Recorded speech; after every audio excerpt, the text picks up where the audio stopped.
우리를 향하신 하나님의 뜻이 있습니다. 하나밖에 없습니다. 우리가 행복하게 잘 살. 여기 불 다 킨 건가요? 네, 불 다 켜겠습니다. 진짜 불사. 내가 예,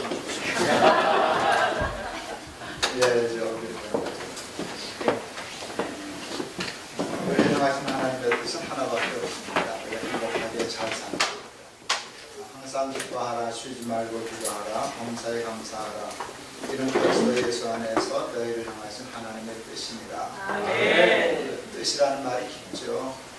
그게 내 생각이야, 내 마음이야. 그렇죠. 하나밖에 없어요. 우리가 잘 사는 거예요. 우리의 소원도 잘 사는 거죠. 그런데 잘 사는 게 힘든다는 건 아시나요? 예, 힘들어요. 제일 힘들죠. 지나가는 백 사람한테 물었습니다. 요즘 어떻게 사십니까? 하고 물었습니다. 뭐라고 대답하는 사람이 많았을까요?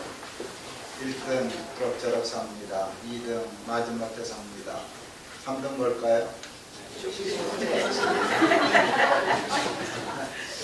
제가 여러분에게 여쭤볼 테니까 대답하세요. 속으로 대답해도 돼요. 근데 꼭 대답하세요. 정직하게. 요즘 어떻게 사십니까? 답을 모르는 건 아닌데 그게 내 답인지는 양심적으로 쉽지 않습니다. 그렇죠? 왜 그렇게 사는 게 힘들까? 왜 기뻐요, 천국 사는 것 같아요, 이 얘기를 못하고 살까? 굉장히 중요한 이유가 있어요. 사람들은 잘 살기를 원하는데 뭐가 잘 사는지를 뜻밖에 몰라요. 잘 살려면은요, 잘 산다는 게 뭔가를 정확히 알아야 해요. 근데 잘 산다는 것을 잘못 해석하면 잘 살 수 없어요. 우리 큰아이 이제 뭐 애가 셋인데 초등학교 1학년 때 친구 집을 다녀왔어요. 호들갑을 떨었어요. 아빠 우리 친구 집 갔다 왔는데요, 되게 잘 살아요 하고 대자에다 힘을 많이 줬어요. 왜 그러냐 그랬더니 자가용 2대야. 집에 풀장 있어. 텔레비전 카메라도 도둑 경비해. 벌써 언제요? 뭐 거의 30여 년 전인데, 예. 그때 제가 굉장히 중요한 걸 깨달았어요. 우리 아이가 잘 산다는 말을 잘못 알고 사용하고 있다는 걸 제가 깨달았어요. 자가용이 2대, 집에 풀장 있는 친구 집 보고 와서 저한테 이렇게 얘기했어야 돼요. 되게 부자예요. 이렇게 얘기하면 정확했어요. 그건 부자니까. 근데 우리 아이는 잘 살아요 라고 얘기했어요. 왜 그랬나? 내가 그렇게 가르쳤어요.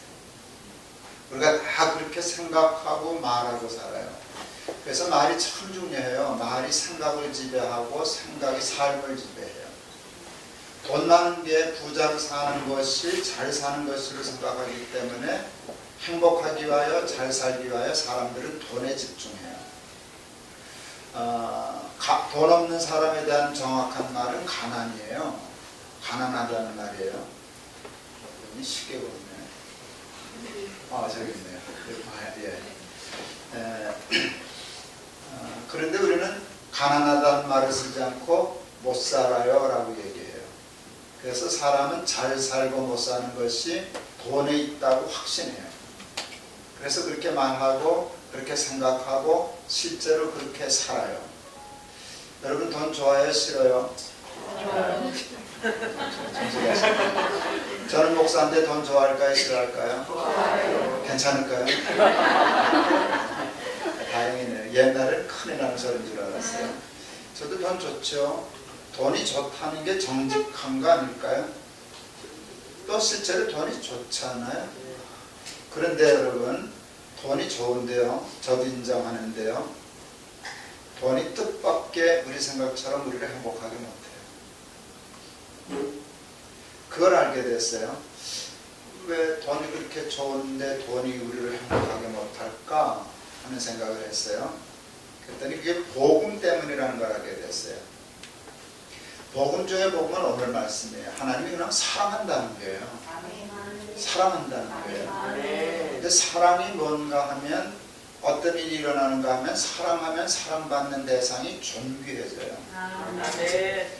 2005년도에 독일에서 유로코스타가 열렸어요. 1월 달에 코스타 가려고 공항 나갔는데 큰아들로부터 전화 왔어요.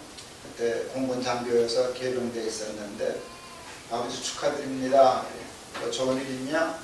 올해 할아버지가 되시겠습니다. 제가 무녀동을 왜 불렀어요? 개고양이를 지금도 끔찍하게 여기죠. 개고양이도 죽은 줄 알고 일렀는데 손주가 생긴다니까 정신이 하득했어요. 집회 다녀왔어요. 우리 아들 며느리가 첫 초음파 사진 찍은 거 들고 올라왔어요. 보여주겠다고. 우리 며느리 뱃속에 뭐 이렇게 꼬부라진 거 벌거지 같은 거 많은가. 그게 아들인지 딸인지 알아요. 그냥 내 손주라는 것만 알죠. 손자인지 손주인지도 모르고 그냥 손주. 근데 그게 신기했어요. 뭐 얼굴을 알아요. 성별을 알아요. 조그만 거. 2.8cm. 처음 봤을 때 우리 손녀딸 키가 2.8cm였어요. 그게 지금 1m 60이 넘었어요. 계집애가 커가지고. 예, 그걸 보고 또 보고 하다가 제가 우리 홈페이지에다가 기가 막힌 글을 하나 썼어요. 제목이 글 내용을 다 포함하고 있어요. 우주보다 더 크고 귀한 2.8cm. 맞아요? 맞죠? 왜요? 내 새끼니까, 내 피부치니까, 사랑하니까. 우주가 삶으로 들어왔어요. 하나님이 저와 여러분을 사랑하셔요. 그게 복음이에요. 그래서 하나님이 우리를 귀히 여기실까요? 하찮게 여기실까요? 누구나 다, 사람은 다 귀히 여기셔요. 얼만큼 귀히 여기시나? 천하보다 귀히 여기셔요. 성경에 있잖아요. 너희가 온 천하를 얻고도 내 목숨을 잃으면 무엇이 유익하겠냐?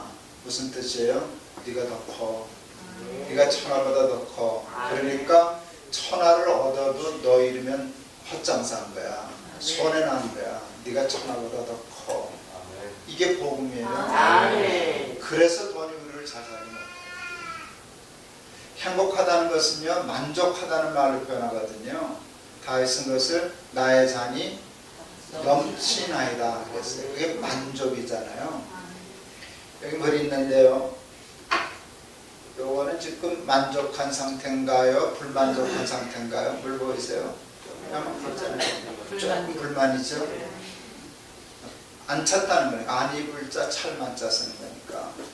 하나님이 저와 여러분의 삶의 그릇을 사랑하기 때문에 크게 만드셨어요. 천하보다. 천하를 다 얻을 수 없어요. 그래도 다 얻어서 넣으면 찰까요? 안 찰까요? 천하를 넣으면 찰까요? 안 찰까요?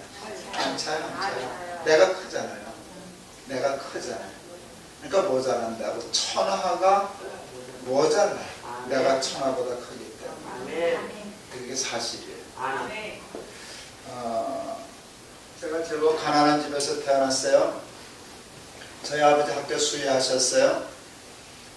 저는 어려서부터 셈하는 걸 좋아했어요. 따지고 계산하고 하는 걸 좋아했어요. 조그만 게 밤낮 뭘 계산했는가 하면 우리 아버지 월급이면 쌀을 몇 가마 사나 그런 거 계산했어요. 저는 정확히 기억해요. 돈 액수도 기억하고 있으니까. 17,000환 받으셨어요. 그때 그 돈, 그건 지금 1,700원이 되는 거예요. 그런 때가 있었어요. 하여튼 쌀 한 가마 반값이었어요. 요즘 쌀 한 가마 얼마 해요? 한 20만 원 잡으면 대충 되지 않을까요? 한 가마 반이면 30만 원이에요. 지금 화폐 가치로. 30만 원으로 살 수 있어요? 없어요? 있어요? 없어요? 맞아요. 못 살 거 없어요. 그게 정답이에요. 30만 원 있으면 못 죽어요. 매달 30만 원 들어오면 못 죽어요. 그거를 우리가 죽지 못해 산다. 여러분 실제 굶어 죽는 나라들이 있거든요. 죄송하지만 북한, 전 말라위, 뭐 이런 동남아시아. 그런데 여러분 왜 굶어 죽는가 하면 30만 원 벌이가 안 돼서 쌀 한 가마 반이 안 들어와서 죽는 거예요. 그때는 그 돈을 못 벌어서 죽는 사람이 실제로 있었어요. 자, 그래서 살긴 살았는데 가난했다고 얘기할 자격이 있어요? 없어요? 저도 있죠. 돈이라는 게 씨가 없었으니까. 그런데 우리 어머니가 살림을 매섭게 했어요.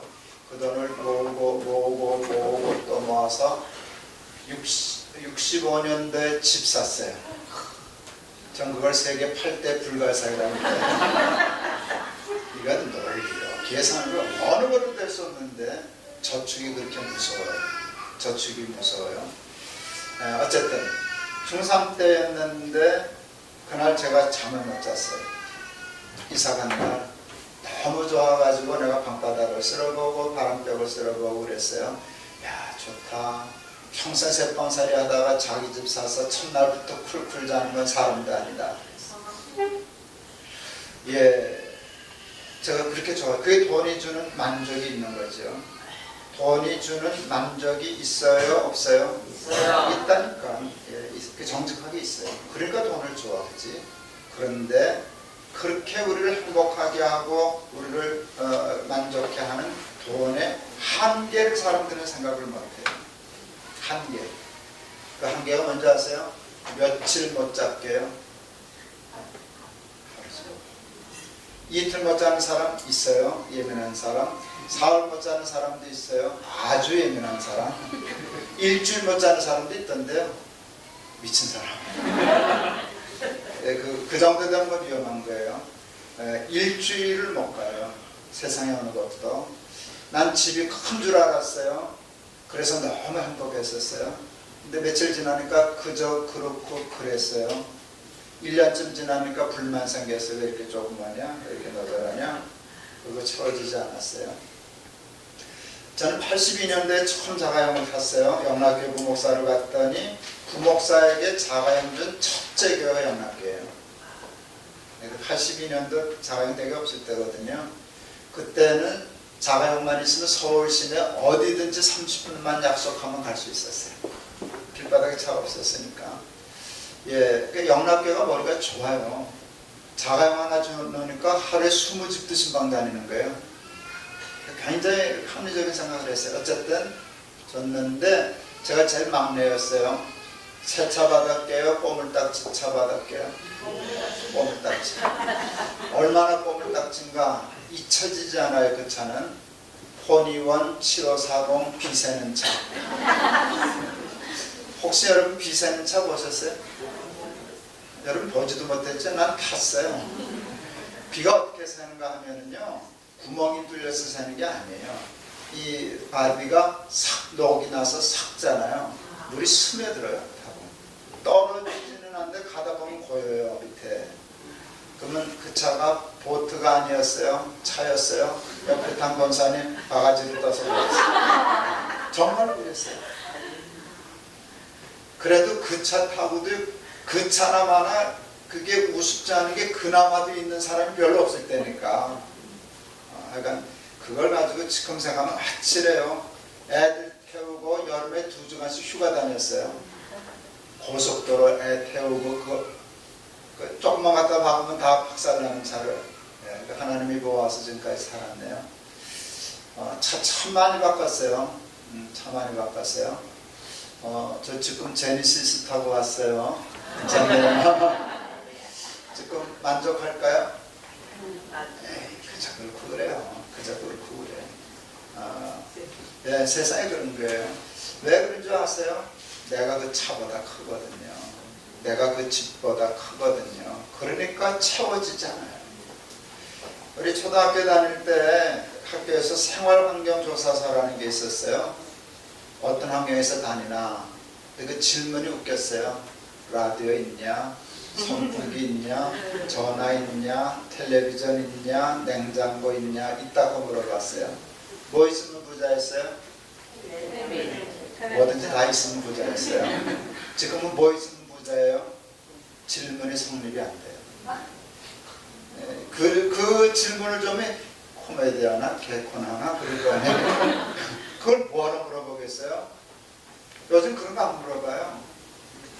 요즘 웬만한 뭐 냉장고, 텔레비전은 쓰레기장에서도 주워올 수 있을걸요? 그러면 좋은 거 주워올 수 있을 거예요. 제가 그런데 조금 둔해서 우리 집 소파가 소파를 할 수 없어요. 근데 뭐 그냥 앉아 있을 수 있으니까 그냥 겨울 누구대에서 그냥 있어요. 막내놈이 어느 날 자기 동네에서 아파트에서 그 동네 사람이 그 소파 바꾸면서 내 놈 소파 앉아서 사진 찍어 보냈어요. 아빠 이거 우리 집 거보다 좋은데 가져갈까? 뭐 이러면서. 그런데 그거 뭐 가져오지도 않았지만 그런데 그 상처도 안 받는 게 돈이 없어서 그러고 산다면 속을 벗어 그러겠는데 저는 소파 살 돈은 있거든요. 귀찮아서 안 사는 거고 뭐 별로 괜찮으니까 제가 하는 거지. 그렇게 됐어요.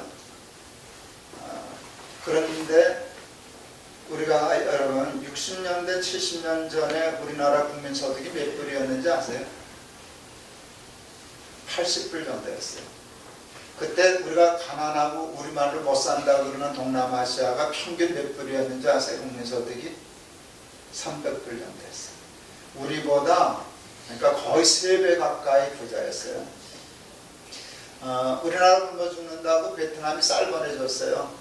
알람미 길쭉길쭉하고 날아가는 쌀. 이거 밥이 이렇게 되나 그런 거 경험했었어요. 장충동에 가면은 우리나라 최초의 실내 체육관이 있어요. 어느 나라 원조로 지었게요? 필리핀 원조로 지었습니다. 태국, 우리나라 고속도로는 태국을 건딴 거예요. 그거 좀 보려고 박정희 대통령이 태국 가려고 그럴 때 태국이 못 오겠어요. 왜 못 오겠는 줄 아세요? 거지 나라 대통령 한다고. 우리가 그렇게 가난했었어요. 80불 되던 나라가 지금 거의 3만 불 육박하는 나라가 돼요. 이런 나라는 세계에 몇 없어요. 돈이 우리를 잘 살게 한다면 우리나라 사람은 다 뒤집어져야 돼요. 세상에 이렇게 보여진 나라가 세상에 없어요. 세상에 없어요. 그래도 아까 물어보니까 대답이 신통치 않답니다. 요즘 어떻게 사냐 물으니까 그냥 그저 또 그렇죠. 그런데도 사람들은 80불이 3만 불이 되었는데도 그저 그런데 아직도 돈 때문에 못 산다고 생각해요. 돈만 조금 더 있으면 잘 살 거라는 착각을 가지고 살고 있어요. 그래서 이제 13일에 선거죠. 또 이제 한참 뭐 경제 뭐 조금 돈 얘기 많이 하게 생겼네요. 자기 국회의원이 되면 뭐 대통령 선거 때도 그래요. 뭐 소득 조금 더 높아지면 좋죠. 한 5만 불 되면 행복할까요? 여러분 80불이 3만 불 됐는데도 안 행복하면 3만 불이 5만 불 됐다가 행복할 건 논리적으로 아니죠. 그때 가면 그럴걸요. 뭐 한 10만 불 되면 옆집에 헬리콥터 샀대 뭐 이런 어떤 소리 할 거예요. 그러니까 돈이 막 아무것도 아니다라고 건방 떨 건 없지만 돈 있으면 좋지 나쁠까요? 뭐가 있겠어요만은 한계는 알아야 돼요. 나 돈 좋아. 돈 있으면 좋지. 그렇지만 돈이 나를 잘 살게는 못해. 이건 굉장히 중요한 거예요. 근데 뭐가 그렇게 하면 우리를 잘 살게 하고 무엇이 우리를 못 살게 하는가? 무엇이 우리를 잘 살게 하는가 하면은요, 믿음이 우리를 잘 살게 해요. 아멘. 여러분 그 명품하고 짝퉁 있는 거 아시죠? 근데 복에도 명품이 있고 짝퉁이 있는 건 뭐 아세요? 짝퉁 복이 있어요. 가짜 복이 있어요. 많은 사람들은 대부분의 사람들이 쏘가서 하는 가짜 복이 있는데요. 꼭 진짜 같아요.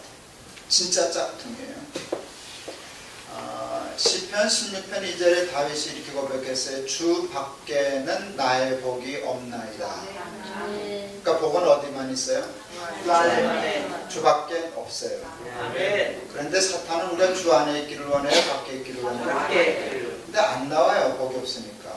그래서 사기쳐요. 이 사기꾼이 가짜로 복을 만들어 놓고 속여요. 여기도 복 있잖아. 여러분 진짜 복이 있고 가짜 복이 있다니까요. 여러분도 지금까지 쏟고 있다니까요. 그런데 얘기하면 알아듣 구별은 잘해요. 물어보면. 가짜 복과 진짜 복을 얘기할 테니까 구별해 보세요. 걱정할 거 없어요. 한 사람도 틀리는 사람은 이제껏 본 일이 없습니다. 평안과 편안. 어느 게 진짜예요? 봐요. 다 알잖아요. 평안이 진짜고 편안은 짝퉁이에요. 그런데 많은 사람들은 행복을 편안해서 찾아요. 돈은 우리에게 평안을 줄까요? 편안을 줄까요? 돈은 편안에 관한 하는 근데 돈이 평안을 줄 수 없다는 걸 사람들이 미치 몰라요. 중국에서 목회자들 처음에 초청했을 때 한국이 발전한 걸 보고 되게 놀라했어요. 그러면서 그 오래전이에요. 지금 중국 부자 많다는 거 이제 다 아니까. 근데 그때 중국도 부자가 많아졌어요. 그러더라고요. 그래요? 근데 그 부자들 별거 아닙니다. 왜요? 부자가 돈 벌어서 제일 먼저 하는 게 뭔지 아세요? 뭐 합니까? 그랬더니 담 쌓고 철망 집디다. 불안한 거예요. 돈이 있어서 집 넓은 거 좋은 차 편히는 사는데 그게 평안한 건 아니에요. 그렇잖아요. 뭐 편안한 게 꼭 나쁠 건 없지만 편안은 뭐가 아니에요.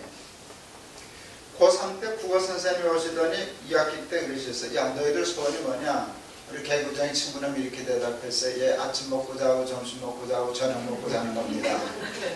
잠 못 잘 때니까. 그때는 국어 선생님이 그러셨어요. 사흘만 잡아라 이 자식들아. 대학 떨어지고 쥐약 생각난다. 제가 대학 떨어졌어요. 이름이 없더라고요. 창피하니까 화딱지나니까 이불 뒤집어 쓰고 잤어요. 정말로 아침 먹고 자고 점심 먹고 자고 저녁 먹고 잤어요. 4월쯤 자니까 미치겠더라고요. 잠이 안 와. 낮에 다 잤으니까. 여러분, 불면 자야 할 시간에 잠이 깨서 그때부터 시간은 이건 그렇게 힘들더라고요. 먹지는 않았지만 생각은 났어요. 쥐약 생각. 편안이 절대 행복한 게 아니에요. 편안은 평안하고 비교할 수 없어요.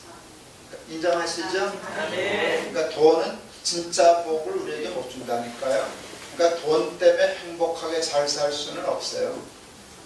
그러면 진짜 복이라고 얘기한 평안은 무엇이 우리에게 주게요? 믿음이 준다니까요. 정말이에요. 우리 막내가 지금 목사인데요. 6살 때 손잡고 골목을 내려갔어요. 5학년 올라오셨어요. 그놈보다 눈이 번쩍번쩍거리는 거. 아빠 저 형아가 나 때렸어. 복수해달라고. 애가 채신 없이 그런 걸 가서 못 들은 척 했어요. 우리 막내 억울하셨어요. 내 손 딱 부딪히더니 지 발로 가서 차주고 왔어요. 6살이 5학년 발로 찬 사건이에요. 무사했을까요? 6살짜리가 5학년짜리 발로 찼어요. 무사했을까요? 안 했을까요? 했죠. 내가 있잖아. 내가 있잖아요. 그날 제가 완전 다윗이 골리앗을 어떻게 이겼는가 완전 정리했어요. 다윗 6살, 골리앗 5학년, 하나님 80kg. 제가 그때 80kg 좀 넘었거든요. 지금 거의 좀 많이 날씬해졌죠. 예, 제 애비가 있는데 도망가면요, 이걸 어느 학교 보내야 되나? 곤란하다고요. 아버지가 없으면 36개 주랭랑이지만 아빠만 있으면 6학년 아니야 60학년이라도 문제 없다. 우리 아버지 80kg인데. 여호와는 나의 목자시니 내게 부족함이 없으리라. 하나님이 우리 아버지. 우리 아버지 하나님 80kg야. 끝나면 내가 깸셋이에요. 여호와는 나의 목자시니 내게 부족함이 없으리로다. 그가 나를 푸른 초장에 누이시며. 이게 다윗이 고백한 평안의 노래잖아요. 그런데 기가 막힌 표현이 있어요. 하나님을 목자로 자신을 양으로 비유했어요. 근데 목동 출신인 다윗이 누이시며라는 표현을 썼어요. 이게 틀린 말이에요. 왜 그런지 아세요? 양은 안 눕거든. 양 눕는 거 보셨어요? 양은 누울 수가 없어요. 누워서 자는 동물은 강한 동물만 누워서 잘 수 있어요. 사람이 강하기 때문에 누워 자요. 여러분, 사자, 호랑이 이런 놈들이 누워 자요. 약한 동물은 반드시 웅크리고 자요. 약한데 누워 자는 건 사람의 손에 길들여져서 야성을 잊어서 그런 거예요. 그렇게 하루 강아지 범부선 줄 모르고 자고 자는 거죠. 모든 야성이 살아있는 동물은 웅크리고 자요. 바스락 소리가 나면 보고 뛰어요? 뛰고 봐요? 그럼요. 근데 뛰고 보는 놈과 아주 둘이에요. 빠른 놈 뛰고 봐요. 안 빠른 놈 그냥 냅다 뛰어요. 다윗은 눕는 거 고사하고 뛰고 보지도 못하고 냈다 뛰어야 하는 과의 동물이에요. 그러니까 늘 평안해요? 늘 불안해요? 늘 불안해요. 이게 약한 동물의 비애예요. 그런데 다윗이 이렇게 얘기해요. 양을 누구보다도 잘하는 목자이기 때문에 다윗이 얘기하는 거예요. 난 누워 잔다. 얘는 네가 어떻게 누워 자냐? 미쳤냐? 자살하려고? 그만 살래? 그게 아니고 우리 하지. 여호와가 내 목자시. 어설피 믿으면은 그런데요. 진짜 하나님이 믿어지면은요. 하나님 믿는다고 다 부자 되는 것도 아니고 하나님 믿는다고 삶이 갑자기 편해지는 것도 아닌데요. 감당할 수 없는 평안을 해주세요. 아멘. 나의 평안을 너에게 주노라. 내가 너에게 주는 평안은 세상이 너에게 준 것 같지 않다. 아멘. 그래서 믿음이 우리를 잘 살게 해요. 아멘.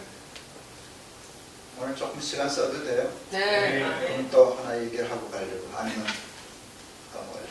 기쁨과 재미 어느 게 진짜일까요? 기쁨. 잘하시네요. 돈은 우리에게 기쁨을 주나요? 재미를 주나요? 재미죠. 그러니까 이게 다 짝퉁 복은 얻을 수 있지만 진짜 복을 돈으로 얻을 수는 없어요. 아멘. 이제 넘어가렵니다. 무엇이 우리를 못 살게 하나? 사람들은 가난이 우리를 못 살게 한다고 생각해요. 가난도 구태여 가난하게 해 주시옵소서 그럴 필요는 없지. 그렇지만 가난이 우리를 못 살게 하는 게 아니라 성경은 무엇이 우리를 못 살게 한다 그러는가 하면 죄가 우리를 못 살게 해 라고 해요. 죄 싹은 뭐라고요? 사망은 잘 사는 게 못 사는 거예요. 사망이 못 사는 거잖아요. 근데 못 사는 이유를 딱 죄 하나에 걸었어요. 이게 굉장히 중요하고 맞아요. 하나님이 아담 하와에게 너 선악과 따먹지 말아라. 따먹는 날에는, 다시 말해서 죄 짓는 날에는 죽으리라. 정령 죽으리라. 정령 죽으리라 그랬어요. 그렇죠? 정령 죽으리라 그랬어요. 근데 아담과 하와가 불행히도 하나님 명령을 어기고 선악과 따먹고 범죄했어요. 죽었어요? 안 죽었어요? 죽었어요? 안 죽었어요? 언제 죽었어요? 안 죽었어요? 하나님 공갈치셨어요? 이게 어떻게 된 거예요? 그냥 정령 죽으리라 했으면 그냥 아나니아 사피라 죽지 그래서 꽥하고 죽었어야 되잖아요. 근데 사실은 안 죽었거든요.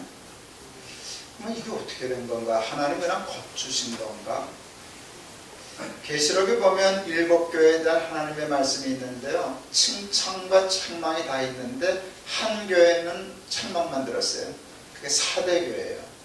사대교회는 책망이 참 그 표현이 이렇게 돼요. 너는 살았다 하는 이름은 있으나 실상은 죽은 자니라 그랬어요. 그러니까 사대교회는 살았어요? 죽었어요? 살았는데 죽은 거라는 거예요. 아담과 하와가 선악과 따먹고 살았는데 죽은 거였어요. 제가 그것을 실상 죽음이라고 이름을 붙였어요. 실상은 죽은 자니라 그랬으니까 아담과 하와가 선악과를 따먹고 어떤 실상 죽음이 나타났나? 첫째, 하나님과의 관계가 단절됐어요. 하나님은 생명의 근원이시고 축복의 근원이시거든요. 그러니까 예수님이 요한복음 15장에서 아주 굉장히 단순한 말이지만 중요하게 얘기했어요. 나는 포도나무여 너희는 가지니 너희가 내 안에 있으면 많은 열매를 맺고 나를 떠나서는 아무것도 할 수 없느니라. 맞죠? 열매 맺고 복되고 행복하고 성공하는 삶 살려면 하나만 붙으면 돼요. 누구에게? 하나님께. 떨어지면 그냥 죽는 거예요. 그러니까 삶과 죽음이 하나님 한 분에게 달렸어요. 붙으면 사는 거고 떨어지면 죽는 거예요. 근데 무엇이 우리와 하나님 사이를 갈라놓는지 아세요? 그게 죄예요. 아담과 하와가 선악과 따먹고 제일 먼저 하기 뭔지 아세요? 피하여 숨은 거예요. 그전에는요 하나님이 너무 좋아서 기다렸어요. 오시면 뛰쳐나가서 매달렸어요. 밤새는 줄 모르고 얘기하고 좋았어요. 죄 짓고 나니까 하나님 무서웠어요. 하나님이 자꾸 오신다. 나 없어. 나 없다 그래. 가서 숨었어요. 하나님과 사람의 사이가 끊어졌어요. 여러분 이것을 성경은 사망이라 그래요. 하나님에게서 끊어진 게 죽음이에요. 그래서 구원을요 하나님과의 관계 회복으로 정해요. 그러니까 붙으면 살고 떨어지면 죽는데 죄는 그냥 하나님과 우리를 떨어지게 해요. 또 하나 사람과의 관계를 단절시켜요. 범죄하기 전에 에덴 동산에 가장 좋았던 것은 사람이에요. 하나님이 아담을 위하여 엿새 동안 힘써 에덴 동산을 만드셨어요. 천지창조의 목적이 사람이에요. 그러니까 혼을 다해서 창조하셨는데 목적이 뭔가 하면 너 주려고, 너를 주려고. 그래서 아담을 맨 마지막에 만들었잖아요. 근데 우리를 주려고 최선을 다하신 거예요. 그래서 이 일곱째 되는 날에 쉬셨어요. 여러분은 쉽게 넘어가시는데요. 전능자의 안식은 논리적으로 상충돼요. 쉼이라고 하는 말이 내포한 게 뭔지 아세요? 한계성을 드러낸 거예요. 힘들다는 거예요. 그게 쉼이잖아요. 안식. 근데 어떻게 전능한 분이 힘들어? 한계, 이게 안식과 전능은 개념이 상충해요. 근데 저는 그걸 이렇게 풀어요. 그냥 내가 인간의 논리를 다 아니까 그냥 갖다 붙였어요. 그리고 믿어요. 전능하신 하나님이 하루를 쉬셔야 할 만큼 최선을 다한 창조. 그게 창조예요. 저는 하나님이 쉬셨다는 말을 애들한테 설교할 때는 참 불경스러운 표현이에요. 근데 사실감 있게 하려고 하나님이 뻗으셨다. 하나님 뻗으신 거예요. 하루는 넉넉히 뻗으신 거예요. 너무 힘든 거죠. 전능하신 분이 하루를 쉬셔야 할 만큼 최선을 다한 창조가 하나님의 창조예요. 누구 주려고? 아담 주려고. 근데 그 아담이 받았는데 행복했어요? 안 행복했어요? 안 행복했어요? 하나님이 아셨어요. 알았다 이 자식아. 그리고 재워놓고 갈비뼈 뽑아서 하와 만들어 주셨어요.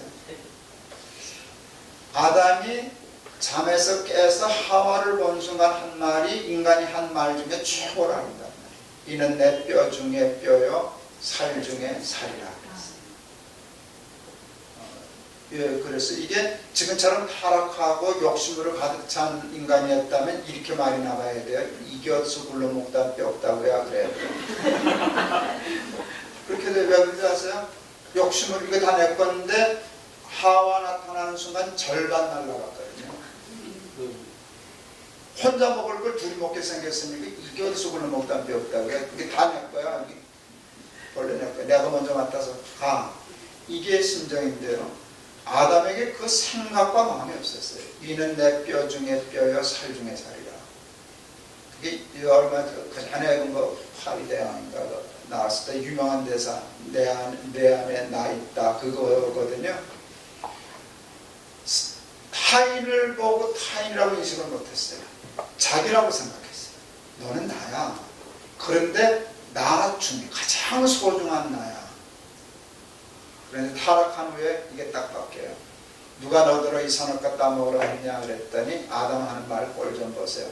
하나님이 내게 주신 저 여자라고 그랬어요. 저 여자. 그러니까 너 죽고 나 살자거든요. 그때 하와 마음이 얼마나 상처됐을까요? 저걸 평생 남편을 믿고 살아야 되다니. 네. 그게 사람과 사이가 끊어졌어요. 죄로 말미암아 욕심이 가득 찬 사람은요 사람과의 관계가 나빠요. 보세요. 창세기 11장에 보면 노아의 후손들이 바벨탑을 쌓는 사건이 나와요. 그게 범죄거든요. 그 범죄에 대한 하나님의 벌이 기가 막혀요. 무슨 벌 줬는지 아세요? 언어를 혼잡하게 한 거예요. 말이 갑자기 안 통하는 거예요. 말이 안 통해서 온 지면으로 흩어졌어요. 저는 77년도에 결혼했어요. 이제 신대원 졸업반이기 때문에 가능한 한 그때 졸업해야 교회 임지 맞는데 어려움이 없었어요. 아슬아슬하게 결혼했어요.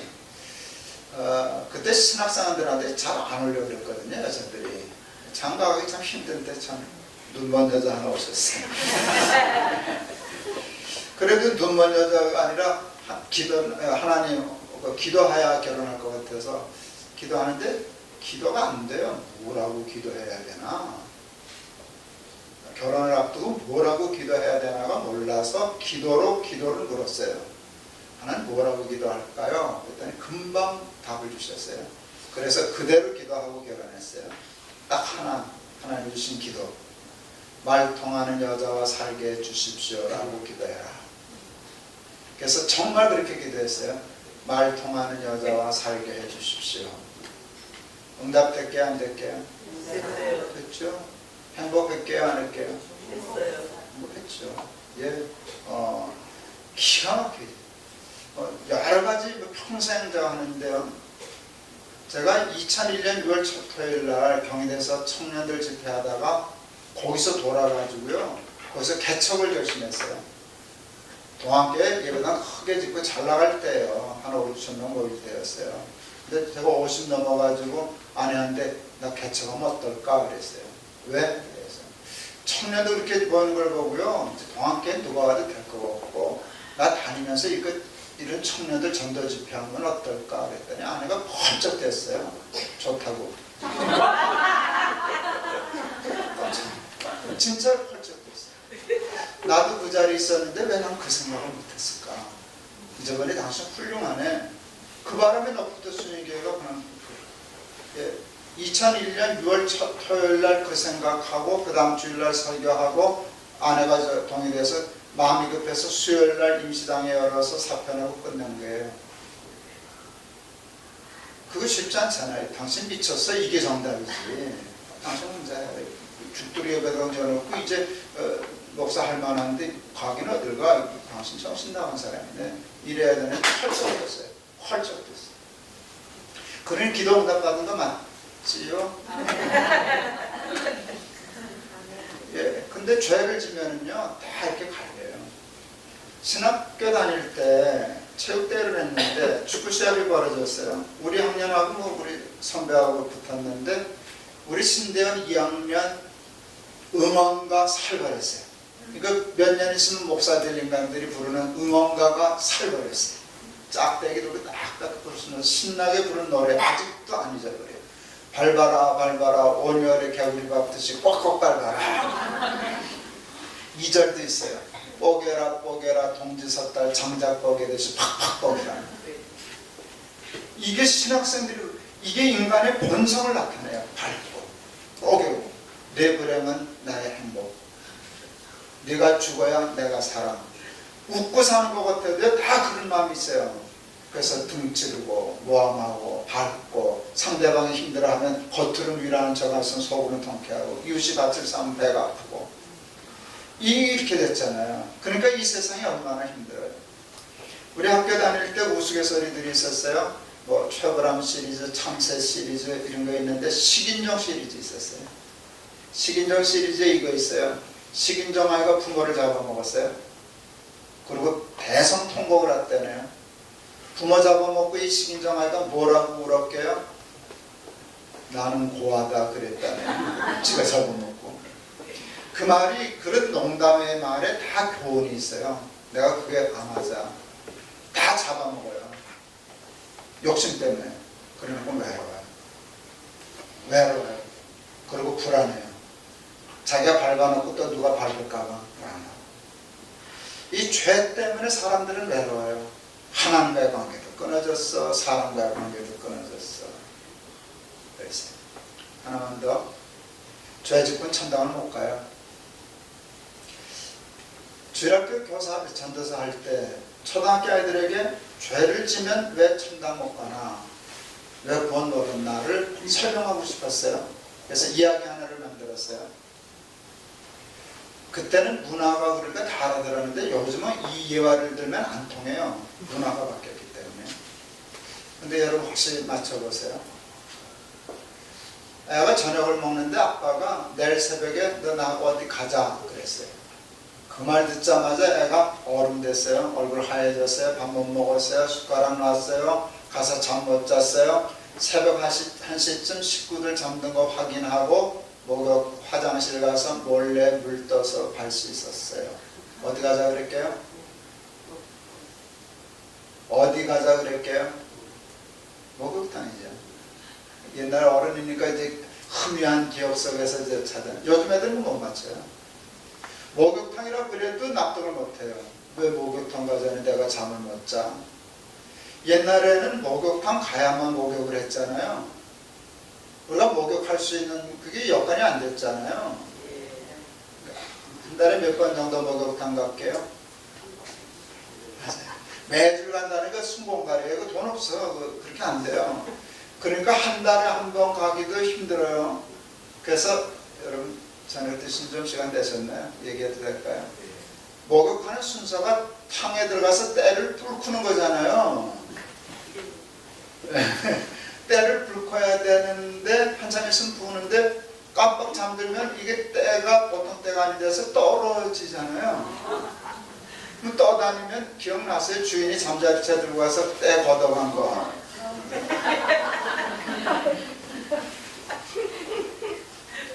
제가 91년, 2년 그때 중국에 다니기 시작했는데 중국에 가서 거기 이제 남자 전도사님들하고 좀 갖고 와주려고 목욕하러 가자고 기억을 했네.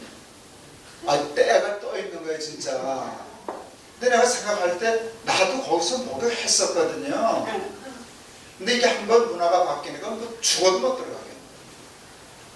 미안해서 그냥 샤워하는 것도 싫더라고요. 그 지저분하니까.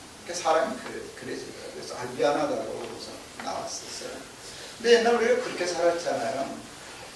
애들 어른도 그런데 애들이 씻는 게 불편하니까 우리 학교 가서 밤낮 손 내놓고 이게 떼검사하고 그랬었잖아요. 이게 털이 나온다면 실상난성. 손도 그런데 발이야 오죽하겠어요. 이게 대부분 까마귀 발이지.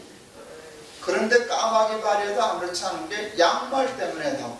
이 까마귀 발인지 백조 발인지 누가 알아요. 근데 목욕탕을 양말 신고는 못 들어가잖아요. 그러니까 이놈이 아버지 얘기를 듣고 다행히 발을 씻었기 망정이지 아버지가 예고 안 하고 자는 날 목덜미 잡아서 목욕탕 가면 못 가요. 그거 튀어야 돼요. 내가 애들한테 물어요. 까마귀 발 갖고 목욕탕 갈 수 있냐 없냐? 100% 대답해요. 못 가요. 그 다음날 이게 죄 가지고 하나님 나라 들어가겠냐 못 들어가겠냐? 못 가요. 여러분 죄 있어요 없어요? 있어요. 저는 있을까요 없을까요? 있어요. 있어요. 저는 사람 없다고 그랬잖아요. 그런데 우리가 이렇게 조금 뻔뻔한 건데요. 저는 이렇게 설교하고 여러분 점잖게 설교 듣는 게요. 하나님이 가르쳐 주셔서. 이게 제 죄를 여러분이 알고 내가 여러분 죄를 알면 나도 여기 못 있고 여러분도 여기 못 있어요. 제가 이제 고양이 박사인데요. 개고양이 박사인데 고양이가 쥐 잡는 게 본능이게요? 학습이게요? 아니요. 학습이에요. 애미 없이 자란 고양이는 쥐 못 잡아요. 제가 고양이 3대를 계속 길러봤어요. 애미가 새끼를 낳고 눈도 못 떴는데 쥐약 먹은 쥐를 잘못 먹고 돌아가셨어요. 우리 애미가. 3마리를 눈도 못 뜬 거 우유 사다가 티스푼으로 입 벌려서 먹고 똥 치우고 이러면서 3마리 다 살렸어요. 애미 없이 자란 고양이가 쥐를 못 잡아요. 이 자식 이상하다. 쥐 못 잡는 것 같다. 우리 아버지가 확인하려고 쥐를 산채로 잡아서 까만 전기줄로 묶었어요. 우리 고양이한테 던져줬어요. 쥐는 바짝 얼었고요. 우리 고양이는 잊을 수 없어. 눈이 사발만해지고 깍 소리 내고 등 화살처럼 붙고 털 바짝 서가지고 도망갔어요. 쥐하고 놀라가지고. 이게 나중에 수컷 만나면서 배워서 쥐 잡더라고요. 모든 고양이는요 쥐를 잡을 때 새끼 앞에서 잡아서 모든 일을 학습시켜요. 그러니까 그래요. 제가 무슨 딱큰 얘기 그나 얘기하려고 하는 게 아니에요. 우리가 개인지 고양인지는 몰라도요 내 죄 여러분 드러나면 우리 고양이처럼 튈 거예요. 여기 못 있어요. 천당은 어떻게 가 교회도 못 올 텐데. 그런데 그 죄가 저한테도 있고 여러분한테도 있는데 하나님 나라 문제없이 가겠죠? 네. 아니 그 죄 가지고 꼭 가세요. 돈 벌면 가나요? 박사 한 100개 따면 가겠나요? 퀴즈. 그러니까 죄 문제를 해결하지 않으면 갈 수 없어요. 그러니까 죄가 굉장히 중요해요. 근데 죄가 없는 사람이 없잖아요. 아멘. 그런데 죄를 지으면은요, 지은 사람은 죄에 대해서 어떻게 할 힘이 없어요. 죄는 용서를 받아야만 없어져요. 아멘. 그때 미량이라는 영화 있었죠. 전도연 나온. 그게 송강호가가 자기 아들 유괴해서 죽였잖아요. 그리고 이게 감옥에 들어가가지고 예수 믿고 지가 회개했다고 저 하는 바람에 전도연 미쳐가 아세요? 이거 굉장히 중요한 걸 했는데요. 상대방이 용서 안 했는데 자기가 자기를 용서할 수는 없어요. 그 죄가 없어지지를 않아요. 그래서 우리는 죄를 지었기 때문에 이제 구원에 관한 전적으로 무능력한 사람이 되었어요. 우리는 지옥 갈 수밖에 없게 되었어요. 그러니까 어떻게 해야만 지옥에서 천국으로 옮겨지는가 하면 용서를 받아야 돼요. 아멘. 그걸 죄사함이라고 그러고 속죄라고 그래요. 아멘. 그런데 죄사함, 용서, 속죄는요 어디에 걸려있는가 하면 사랑에 걸려있어요. 사랑하면 용서해요. 아멘. 사랑 못하면 용서할 수 없어요. 용서한다는 것과 사랑한다는 건 같은 뜻이에요. 베드로가 70번 형제제를 7번도 용서할 수 있을 것 같아요. 은혜가 충만했던 것 같아요. 그럼 칭찬해야 되잖아요. 야, 대단하다. 3번만 해도 되는데 3번도 못해 다른 사람들. 예수는 안 그랬어요. 70번씩 7번이라도 용서해라. 아멘. 70번씩 7번 490번 용서 가능해요? 불가능해요? 사람이 490번 용서할 수 있어요? 없어요? 있어요? 있어요. 잘 생각해봐요. 있어요. 누가 누구의 죄를 490번까지라도 용서할 수 있을까요? 네, 맞아요. 제가 아들 셋인데 이 자식이 나한테 한 번도 안 물어봤어요. 아들 셋이. 저 엄마한테는 세 놈이 각자 다 물었어요. 엄마는 누구를 제일 사랑해? 물었어요. 우리 아내는 꼭 이렇게 대답했어요. 엄마는 아빠를 제일 사랑하고 너희들은 똑같이 사랑해. 자꾸 물어봐라 그랬지. 그런데 우리 아내가 저를 사랑하는 건 사실인데요. 저를 더 사랑할게요? 우리 아이를 더 사랑할게요? 아이요. 그거는 어떻게 할 수가 없어요. 우리 아내가 나를 490번 용서 못하거든요. 기대도 안 했지. 자기 새끼는 가능하죠.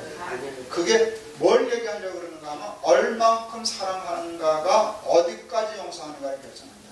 아멘. 여기에 십자가의 비밀이 있어요. 아멘. 그러니까 하나님이 우리의 죄를 사하여 주시기 위해서 그러니까 알파고수보다도 기가 막힌 죄예요. 사탄이 끽소리도 못하는 아멘. 아싸리도 못 나는 초강수가 뭔가 하면 십자가예요. 아멘. 십자가가 뭔가 하면 사랑이거든요. 아멘. 이처럼 사랑하사잖아요. 아멘. 이처럼 사랑하사. 예, 십자가의 사랑 앞에 용서받지 못할 죄가 없어요. 아멘. 우리나라에 살인마의 계보가 있어요. 제가 기억하는 계보는 고재봉부터 시작해요. 고재봉, 김대두, 유영철 이렇게 쭉 나오는데 최고의 살인마는요. 앞으로도 그런 살인마들은 안 나올 거예요. 지존파예요. 이건 급이 달라요. 보통 살인마들이 다 사람을 죽이는데요. 아무렇지나 파리목수처럼 죽이는데 일단 잡히면 기가 꺾여요. 체포되면 모자 뒤집어 쓰고 개미소리 내고 잘못했다고 그러고 그러는데 지존파만 길길이 됐어요. 잡혔는데도. 지존파는요. 사람을 잡아서요. 가두고 죽이고 야성을 키운다고 인육을 먹었던 사람들이에요. 네, 그러고 잡혀서도 길길이 소리 지르고 이랬던 사람이에요. 그러니까 사람이라고 부를 수가 없는 사람들이에요. 그런데 그들이 사형집행을 당하기 전에 사랑의 교회 집사님의 편지를 받고 회개하고 죽었어요. 근데 그 두목이, 그 지존파 두목이 그 사랑의 교회 집사님한테 편지 쓴 거를 제가 잡지에 난 거 봤어요. 고맙다고, 우리를 사람 취급해줘서 고맙다고, 동생들 다 예수 믿으라 그랬다고, 다 믿기로 했다고. 근데 뭐가 그러면 미안하지만 자기는 안 된다고. 이유가 아주 웃겨요. 자기가 지존이기 때문에 안 된다 그랬어요. 지존이 자기가 하나님이라는 소리거든요. 하나님을 지존자라고 그러거든요. 끝짓자 존귀할 존자. 그러니까 지존파는 두목의 하나님인 그 종교와 같아요. 그래서 자기는 안 된다고. 그렇게 웃기게 썼어요. 그 일본에서 포스트 할 때인데 오카노 목사님이 그 얘기를 하시더라고요. 그러면서 그 집사님, 자기 교회 집사님 그랬다는 얘기를 하면서 얘기가 그 두목 한 사람 빼고 다 구원 얻었다고. 내가 끝나고 얘기해서 목사님 그 버전이 바뀌었다고. 뭐가 바뀌었냐? 그래서 두목도 회개했어요. 결국은 두목도 회개하고 예수 믿고 사형당했어요. 퀴즈.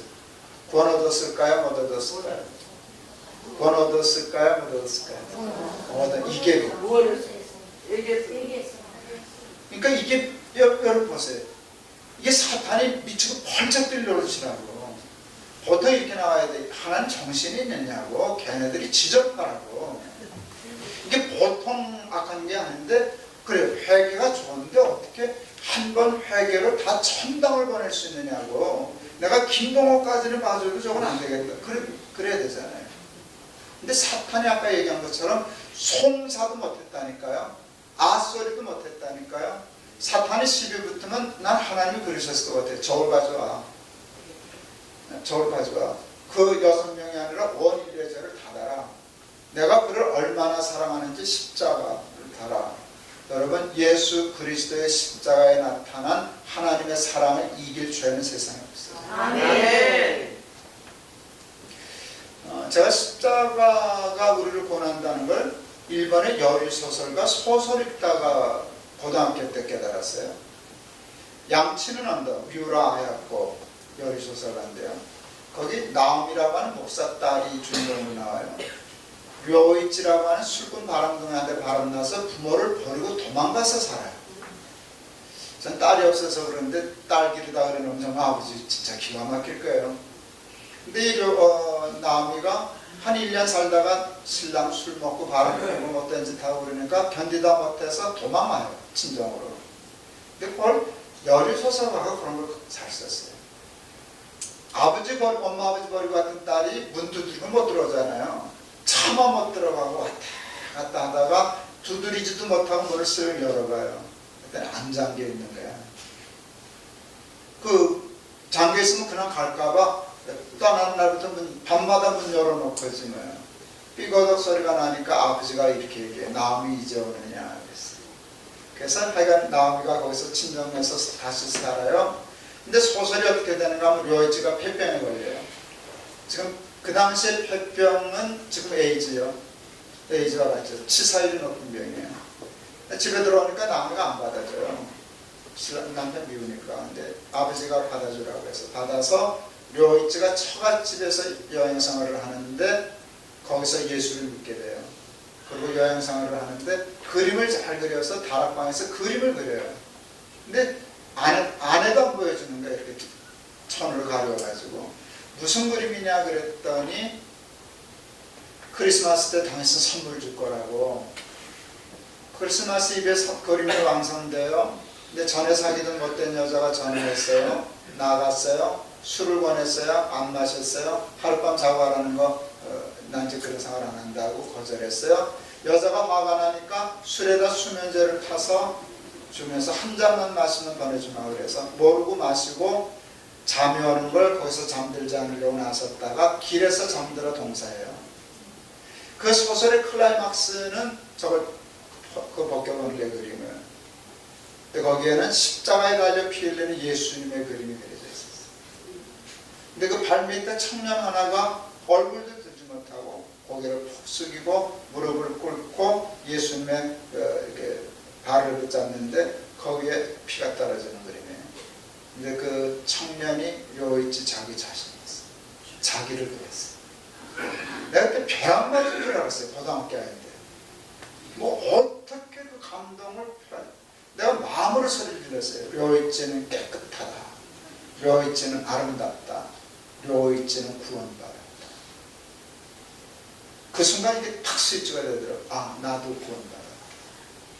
누구든지 십자가 앞에 가서 붙들면 죄사함 받고 구원받는 줄을 믿습니다. 아멘. 하나님의 구원은요 완벽하다는 데 능력이 있어요.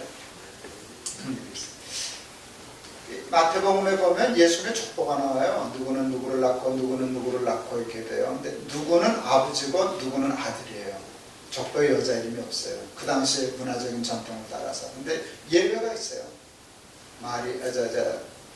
라합, 룻, 다말, 밧세바. 네 여자의 공통점이 뭐게요? 다 희한한 여자들. 비정상적인 여자. 유다는 다말은 시아버지와 관계에서 애난 여자, 라합은 창녀 기생, 룻은 이방 여자, 그 다음에 밧세바는 남의 여자. 근데 밧세바는 사실 이름도 없어요. 여러분 이게 예수님의 족보는 둘째치고 내 족보에도 난 창피해서 못 써요.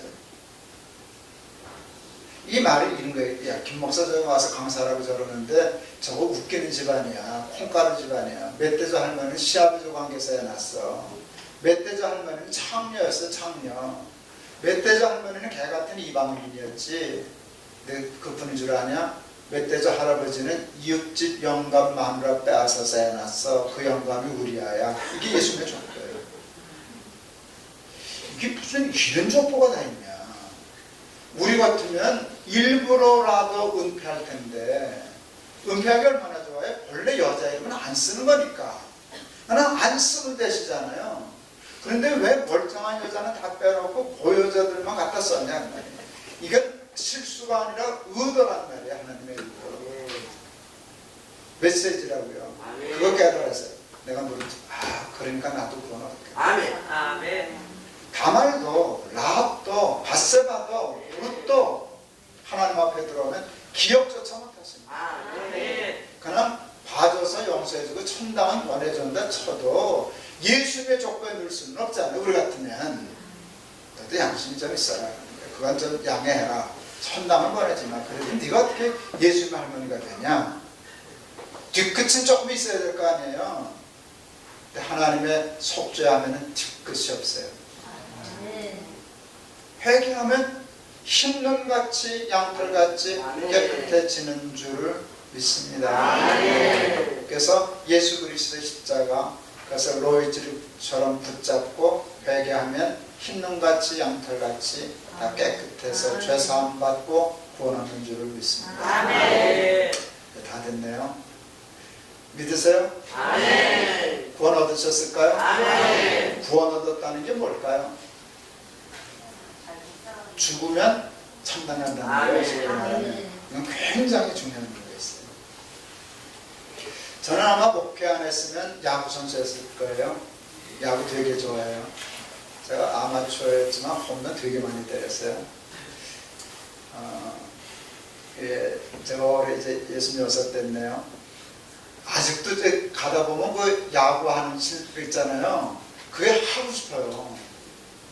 아직도 저걸 때릴 수 있는가가 궁금한 거예요. 근데 이 나이에 들어가서 그 동전 넣고 친 건 웃기잖아요. 영감이. 어느 날 둘째 놈이 같이 가자 그래서 했더니 아직도 맞던데요. 우리 아들이 저 아버지 대단하다고 생각했어요. 뭐 칠 줄 알았는데 꽝꽝 잘 치니까. 제가 야구 되게 좋아했어요. 박찬호 선수가 메이저리그의 투수가 됐어요. 이게 야구 좋아하는 사람에게 있을 상상도 박세리가 뭐 우승한 거나 박찬호가 이게 다 같은 급이었어요. 메이저 들어간 것만도 그러는데 10승을 넘어했거든요. 첫해 15승인가 했었죠. 이기는데 야 이걸 보고 싶은데 볼 수가 있어야지. 그걸 보면 왜 시차 때문에 새벽에 하는데 그거 보면 난 신방 못 가잖아요. 우리 아이들이 녹화 테이프를 떠줬어요. 5승째 올린 테이프. 그래서 어느 날 잡아서 테이블을 보기 시작했어요. 근데 초반에 컨디션이 나빴어요. 1회에 볼 19개를 던졌어요. 컨트롤 난조예요. 그러니까 뭐 당연히 해설자가 오늘 컨디션 나쁜데요. 1회 저것을 볼을 19개나 던졌습니다. 그래서 내가 피고 썼어요. 난조는 뭔 난조 이겼는데. 3회 말로 핀치에 몰렸어요. 5회 때 홈런 맞았어요. 아나운서 해설자 뭐 다 포기했어요. 근데 나는 점점 재밌어지는 거예요. 이게 다른 게 있어요. 그 녹화 테이프 속에 박찬호 선수, 아나운서, 거기 뭐 해설자, 관중은 그 홈런 맞은 것만 알아요. 나는 그것도 알고 뭣도 알아요. 9회 말에 박찬호가 이겼다는 사실을 알고 있잖아요. 그러니까 이게 재밌어지는구나. 이렇게 이거 5회까지 이랬는데 이겼다는 건 지금부터 게임이 재밌어진다는 거지 않냐? 그러니까 재밌어서 봤어요. 그때 만일 내가 홈런 맞는 거 보고 절망해가지고 텔레비전 껐으면 나는 미친놈이죠? 그래요 안 그래요? 그렇죠. 여러분은 몇 대세요? 몇 학년 몇 반이세요? 난 이제 6회 후반에 들어섰어요. 6회 홈런 맞으면 힘들어요. 그렇지만 아니요. 9회 이겼다는데 9회 이겼으면 됐지. 6회 홈런을 맞거나 막 안 맞으면 좋겠지만 맞는다고 게임을 접을 필요는 없잖아요. 그래요 안 그래요?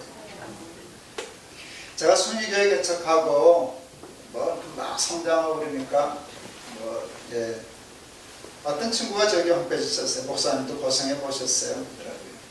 큰 교회 목사는 고생 안 하고 공짜로 날로 먹는 줄 알아요. 그렇잖아요. 작은 교회 목사님이 힘든 게 있고요. 큰 교회 목사도 힘든 게 있어요. 이 설교 시간에 강대사 하기 좀 험한 말이지만 어느 목사님이 재미있는 얘기를 해주시더라고요. 지랄 총량의 법칙이 있다는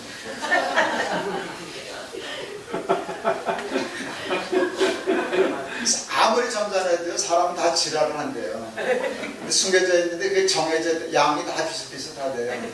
내가 동의했어요.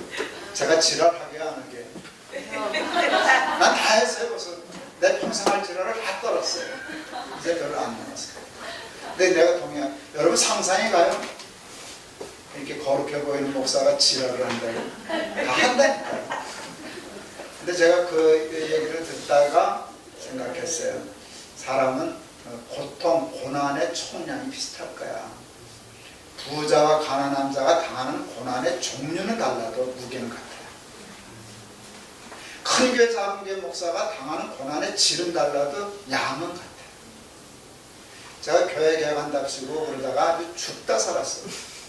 하도 힘들어서 목회 못하게 하면 죽겠다 싶어서 교회 사표냈어요. 사택 내 갔다 하고 융자원서 조금만 집어넣어서 했어요. 2달 동안 제가 집 밖을 못 나갔어요. 죽는 줄 알았어요.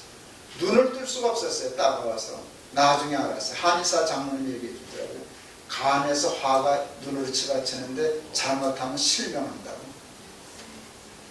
스트레스가 그러니까 그렇게 돼요. 실명을 뻔했어요. 실제로. 여기가 터졌어요. 이걸 화가 나면 힘든데 발산을 못하니까 이게 터지더라고요. 저는 아직도 여기가 제 사람이에요. 그러니까 아직도 마비된 상태예요. 근데 뭐 안 죽는 거 아니에요, 그것 때문에. 그래도 하여간 감각은 조금 절반만 회복되고 아직도 그래요. 내가 응급실을 튀어들어가 그랬었어요. 죽는 줄 알았어요. 2달 동안 어떻게 막 교회를 못 갔어요. 저는 가면 되게 알잖아요. 숨을 데가 없으니까 하나 지금은 있었어요. 늘어졌어요. 매일 내가 죽을 수는 없으니까 죽어지면 좋겠다는 생각을 매일같이 하고 있을 때였어요. 2달쯤 됐는데 그날도 먹지도 못하고 자지도 못하고 늘어져 있는데 소파 이렇게 늘어져서 있는데요. 바람벽에 십자가가 보였어요. 늘 있던 십자가인데 손바닥만한 조그만 나무 십자가가 그때 십자가가 나한테 말을 걸었어요. 십자가가 말을 건 게 아니라 십자가를 통해서 예수님이 말을 가신 거예요. 내가 들은 음성은 내 마음으로 난 너 죽는 꼴 못 봐. 내가 무슨 수를 써도 너는 살린다. 아멘. 근데 그 무슨 수가 십자가다. 아니 천지를 창조하신 전능하신 하나님이 나 살리겠다고 사람이 되셨어요. 그리고 십자가에 달려 이게 알파고의 수가 정도가 아니에요. 사탄이 그 수에 끽소리를 못했다니까요. 아멘. 끽소리를 못했다니까요. 난 너 죽는 걸 못 봐. 그때 내 입에서 이 말 튀어나왔어요. 내가 이까지 것 때문에 죽고 망할 사람이라면 우리 예수님 날 위하여 십자가 지시지도 않으셨다. 아멘. 그리고 2달 고난을 탁 털고 일어서서 여기까지 왔네요. 아멘. 그때 죽었으면 큰일 날 뻔했지. 사는 건 다 힘들어요. 여러분 중에도 내일 안 왔으면 좋겠다 싶은 사람들이 있을 수 있어요. 이만큼만 모여주세요. 난 괜찮은데 걱정하지 마세요. 금방 와요. 아멘. 이게 저주 악담이 아니에요. 인생은 그런 거예요. 인생은 그런 거예요. 이게 파도가 저 왔다가 또 잊혀질만 하면 또 왔다가 그러는 거예요. 저 지금 팔자 좋아요. 그런데 또 오겠죠. 지금 올 파도는 큰 것만 남았어요. 제가 생각할 때. 내가 먼저 죽으면 당이지만 우리 마누라가 먼저 죽으면 그건 큰 파도죠. 나 그거 이기고 살아야죠. 전 당뇨 30년 차예요. 제가 건강에 대해서 굉장히 조심해요. 전 실명할 수 있어요. 당뇨 때문에. 그렇잖아요. 지금 30년 차인데. 다른 건 괜찮은데, 이거 상당히 골치 아파요. 근데 그런 거 올 수도 있잖아요. 근데 와도 살 수 있어요. 네. 제가 그 당한 후에, 일어나서 한 후에 그 위에는 고난이 없었나? 아니, 여전히 있었어요. 근데 한결 낫더라고요. 내가 이까지 것 때문에 죽고 망할 사람이라면 우리 예수님 날 위하여 십자가 지시지도 않으십니다. 아멘. 여러분, 불교에서는 인생을 고해라고 그래요. 고난이 바다처럼 있다고, 고해.